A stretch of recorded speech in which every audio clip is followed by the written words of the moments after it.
And so the question that we ask ourselves, why do God test us? It's not a question of why God tests us, but it's not for Him. It's for you really to understand, to see, to be tested what is in you, what you are made of. Testing of God is to teach you and help you to a more deeper place with God, it's a more intimate place with God.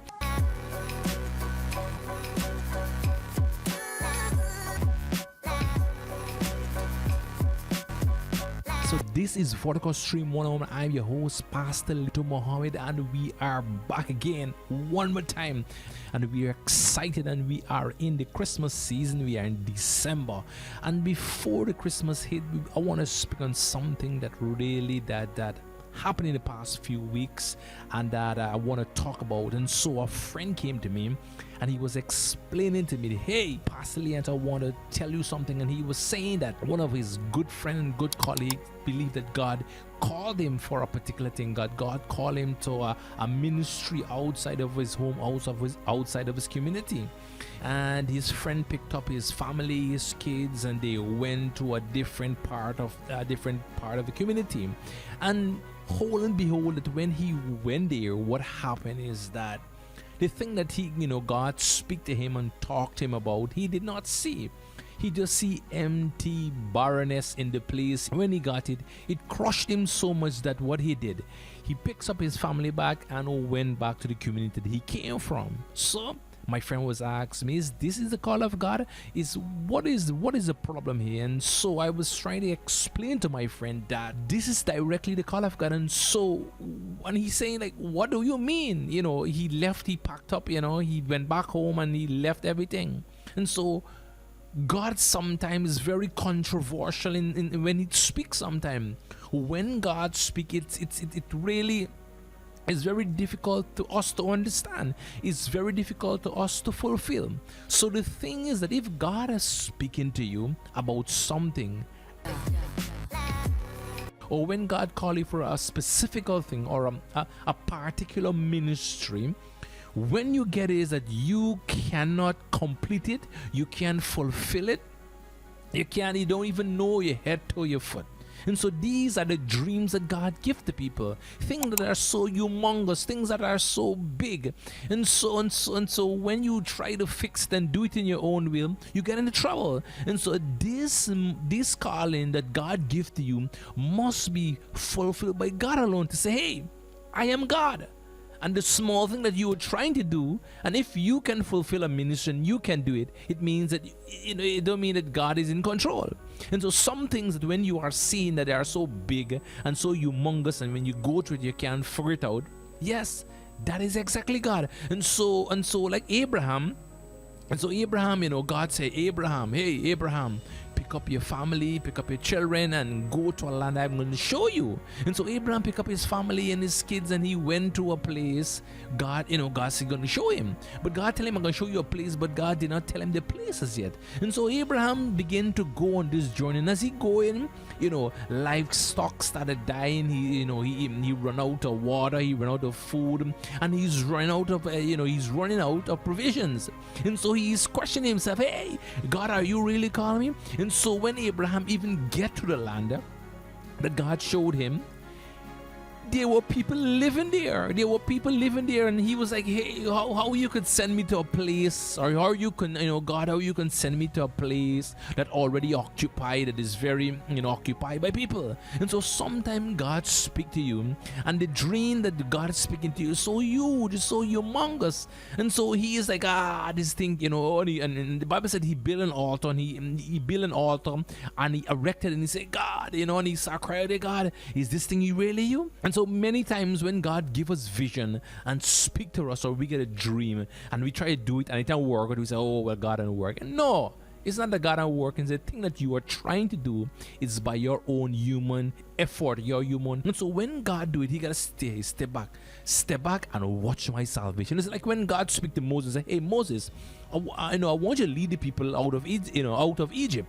And God showed Moses this big river, and when he did cross the people out there, there was no boat that can take all these 1,000,000 people, all these, about 1,000,000 people across. How are they going to swim? They get kids, they get family, they have, provisions. How are they going to cross the water? And so these are the kind of dreams that God gives to you. Things that are impossible, things that are so huge, and you got to figure out God, and you got to figure out God, hey, God, how that you're going to do this thing.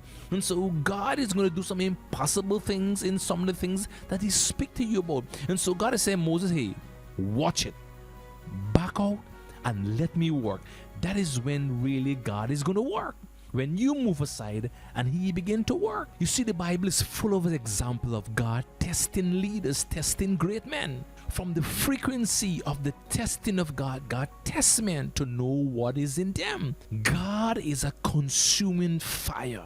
You see, God tries every person that he uses and he wants to use, not to expose them or to show weakness into them. You see, God tries the attitude and motive of every leader, every man of God. If you are in leadership, if you are starting a ministry, yes, God can try your motive, God can try your attitude. Why do God do this here? Not to expose weakness, not to show you that he want to expose you, but to see that you can depend upon his will.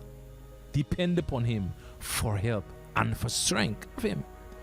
Person who wants to serve him in his kingdom. Person who want to take leadership ability. Person who want to start ministry. Person who want to operate and as being a leadership for God and stand before God. So God is going to say, hey, I'm looking for people. God tests everyone who desire to serve him. He tests who desire to serve God.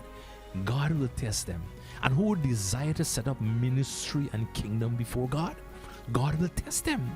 So if you want a ministry, prepare to be tested. If you want to start something doing for God, you need to be tested how God will and how we should be tested. You can't tell him. He will test you. When we say God tests a ministry, we mean that God is using any man who he will determine and present quality or genuineness of his calling on someone's life. You see, God really true calling is examine the ministry or examine person and examine every part of their life. He examine the inner thoughts, the inner attitude, the inner motive, who he's going to call, to show whether they are pure, they are holy, and they can stand the test before God placed them in position. You see, the calling really purify to test the purity of human being and to test the person that God is going to enable this ministry with. For example, somebody who like to take money, somebody who are very angry. Like for example, I was looking at a video and I saw this guy was preaching and somebody was saying, hey, why are you preaching? And the guy was very angry, and then the preacher started to cuff somebody. You can't do things like that, in terms of, God testing you, in terms of purity, in terms of money. How are you going to, how are you going to treat money? How are you going to treat money? How are you going to treat people? In these kind of things. God placed these tests on you.